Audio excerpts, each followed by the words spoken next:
Dear doctor TV, మా అబ్బాయికి 6 సంవత్సరాలు టీబీ ఉంది. 6 నెలల నుంచి మందులు వాడుతున్నాము. ఈ టీబీకి దీర్ఘకాలం మందులు వాడాల్సిందేనా? తక్కువ సమయం మందులు వాడి టీబీ తగ్గాక ఈ మందులు వాడటం మానేయవచ్చా? చెప్పండి అని అడుగుతున్నారు. ఈ ప్రశ్నకు పల్మనాలజిస్ట్ డాక్టర్ గంగాధర్ రెడ్డి గారు సమాధానం అందిస్తారు. టీబీ లేదా క్షయవ్యాధి అనేది ఊపిరితిత్తులకు వచ్చే వన్ ఆఫ్ ద కామన్ జబ్బు అండి. అంటే క్షయ అనేది ఏ బాడీలో ఉండే ఏ పార్ట్కైనా క్షయ రావచ్చు, కానీ ఊపిరితిత్తుల క్షయ చాలా కామన్గా వస్తుంటుంది. ముఖ్యంగా వాళ్ళల్లో ఊపిరితిత్తుల క్షయ వచ్చిన వాళ్ళకు దగ్గు ఉండటము, జ్వరం రావటము, ఆకలి సరిగ్గా ఉండకపోవటము, బరువు తగ్గటము, ఇవన్నీ జరుగుతూ ఉంటాయి. సో ఈ రకమైన సిమ్టమ్స్ వచ్చిన వాళ్ళంటే దగ్గు, జ్వరము, వెయిట్ తగ్గిపోవడం, ఇటువంటి సిమ్టమ్స్ వచ్చిన వాళ్ళు వచ్చినప్పుడు మేము ఎక్స్రే తీసుకోవడము, వాళ్ళల్లో గళ్ళల్లో వచ్చే కఫము లేదా ఫ్లెమ్ అంటాము, ఈ టెస్ట్ చేస్తాము. ఆ క్రిములు, టీబీ క్రిములు ఉన్నాయా లేదా అని టెస్ట్ చేయడానికి, గుర్తించడానికి ఆ టెస్ట్ చేస్తాం. అంటే ముఖ్యంగా ఎక్స్రే, కఫ పరీక్ష చాలా అవసరం అండి. సో ఈ 2 టెస్ట్ల ద్వారా ఆ మనిషిలో టీబీ ఉందా లేదా నిర్ధారిస్తాము. ఒకవేళ నిర్ధారణ అయిపోయిన వాళ్ళల్లో టీబీ ట్రీట్మెంట్ 6 నుండి 9 నెలలు ఇస్తామండి. కొంచెం తక్కువ టీబీ ఉంది అనుకుంటే, అంటే వాళ్ళ సివియారిటీ తక్కువ ఉందంటే 6 నెలలు ఇస్తాము. కొందరిలో ఎక్కువగా సివియర్గా ఉంటుంది, వాళ్ళల్లో 9 నెలల నుండి సంవత్సరం వరకు కూడా టీబీ మందులు ఇస్తూ ఉంటామండి. ఈ మధ్యలో ఎక్స్రే స్ఫుటం అనేది ఎప్పటి నుంటో చేస్తున్న టెస్టులు టీబీ డయాగ్నోసిస్కు. వీళ్ళల్లో కొంతమందిలో మందులు పనిచేయని టీబీ ఉంటుంది, దీనిలో డ్రగ్ రెసిస్టెంట్ టీబీ అంటారు. సో వీళ్ళల్లో 6 నెలలు మందు ఇచ్చినా 9 నెలలు మందు ఇచ్చినా కూడా వాళ్ళలో టీబీ తగ్గదు. సో ముందు నుంటే వాళ్ళకు ఒకవేళ డ్రగ్ రెసిస్టెంట్ టీబీ ఉంటే మనం ఇన్ని రోజులు మందులు ఇచ్చి కూడా వేస్ట్ అవుతుంటుంది. వాళ్ళల్లో దినదినానికి ఇంకా నీరసించిపోతూ ఉంటారు. సో వీళ్ళల్లో డ్రగ్ రెసిస్టెంట్ని గుర్తించడానికి ఈ మధ్యకాలంలో కొంచెం అధునాతన టెస్టులు వచ్చాయి. కేవలం ఒకే రోజులో కూడా ఆ స్ఫుటం టెస్ట్ చేయడంతోనే మనం డ్రగ్ రెసిస్టెన్స్ను నిర్ధారించవచ్చు. దీన్నే జీన్ ఎక్స్పర్ట్ టీబీ టెస్ట్ అంటారు. ఈ టెస్ట్ ద్వారా కేవలం 24 గంటల్లోనే మనం డ్రగ్ రెసిస్టెన్స్ ఉందా లేదా, వీళ్ళకు ప్రైమరీ డ్రగ్స్ పనిచేస్తున్నాయా లేదా అని నిర్ధారించవచ్చును.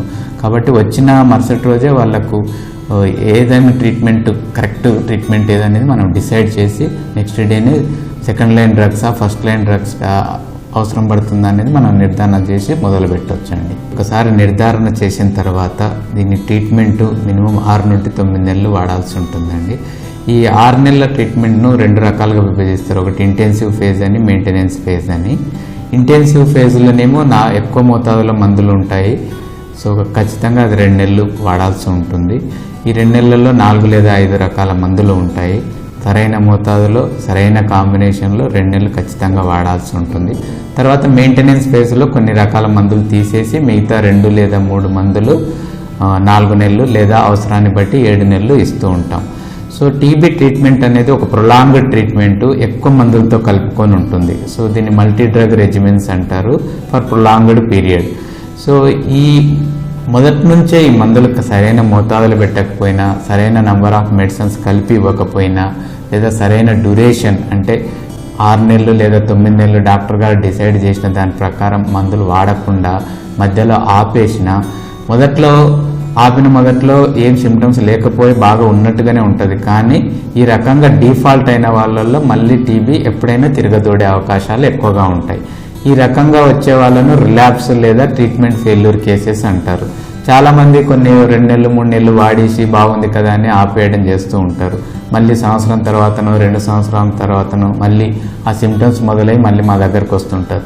కాబట్టి టీబీ ట్రీట్మెంట్కి ఒక్కసారి డయాగ్నోస్ చేసి మొదలుపెట్టిన తర్వాత వాళ్ళు నిర్ధారించిన టైం అంటే 6 నెలల 9 నెలల అనేది డాక్టర్ గారి నిర్ధారణ ప్రకారము ఖచ్చితంగా చెప్పిన మోతాదులో రెగ్యులర్గా వాడాల్సి ఉంటుంది. ఇంకొకటి ఏంటంటే, ఈ మందులు మొదలుపెట్టిన తర్వాత కొందరిలో కొన్ని సైడ్ ఎఫెక్ట్లు వస్తూ ఉంటాయి. సో ఆ సైడ్ ఎఫెక్ట్లు వచ్చినందువల్ల వాళ్ళగానే ఆపేసుకోవడం చేస్తుంటారు. అలా కాకుండా ఆ సైడ్ ఎఫెక్ట్లు ఏదన్నా వాళ్ళకు ఇచ్చిన వెంబడే మళ్ళీ డాక్టర్ గారి దగ్గర పోయి సరైన పరీక్షలు చేయించుకొని దానికి విరుగుడుగా వాడుకొని ట్రీట్మెంట్ మాత్రం ఆపకుండా, ఇంటరప్షన్ ఎక్కడ లేకుండా కంప్లీట్గా 6 నెలలు వాడుకుంటే 100% వాళ్ళకు టీబీ అనేది నయమైపోతూ ఉంటుంది. అట్లా కాకుండా, చెప్పినంత కాలం కాకుండా ఏదో కొన్ని మందులు వేసుకొని కొన్ని రోజులు వేసుకొని ఆపేయడము, మళ్ళీ తిరిగి ఆ టీవీ తిరగదోడేలా చేసుకోవడం మంచిది కాదు.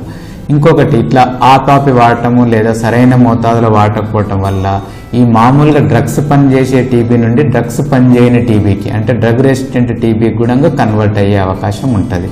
ఈ డ్రగ్స్ రెసిస్టెంట్ టీబీకి కన్వర్ట్ అయితే ఈ డ్రగ్ రెసిస్టెంట్ టీబీని ట్రీట్మెంట్ చేయడం చాలా కష్టం అండి. అంటే దానికి మందులు ఎక్కువ వాడాల్సి ఉంటుంది, సైడ్ ఎఫెక్ట్స్ ఎక్కువగా ఉంటాయి, వాటి ఖర్చు కూడా ఎక్కువగా ఉంటుంది.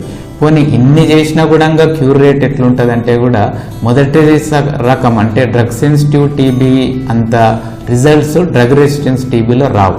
కాబట్టి టీబీ వచ్చిన మొదటిసారే కరెక్ట్గా ట్రీట్మెంట్ వాడి దాన్ని 100% క్యూర్ చేసుకోవడమే ఉత్తమం అండి. సో ఏమాత్రం ఆలక్ష్యం చేసినా సరిగ్గా వాడకపోయినా వీళ్ళ యొక్క టీబీ మళ్ళీ రిలాప్స్ కావడము లేదా డ్రగ్ రెసిస్టెంట్ టీబీకి కన్వర్ట్ కావడము జరిగి వాళ్ళ ప్రాణాపాయ స్టేజ్కి చేరుకుంటారు. సో మొదటిసారి డయాగ్నోస్ అయినప్పుడు కరెక్ట్గా వాడుకొని క్యూర్ చేసుకోవడము ఉత్తమం అండి. Thank you doctor Gangadhar Reddy గారు.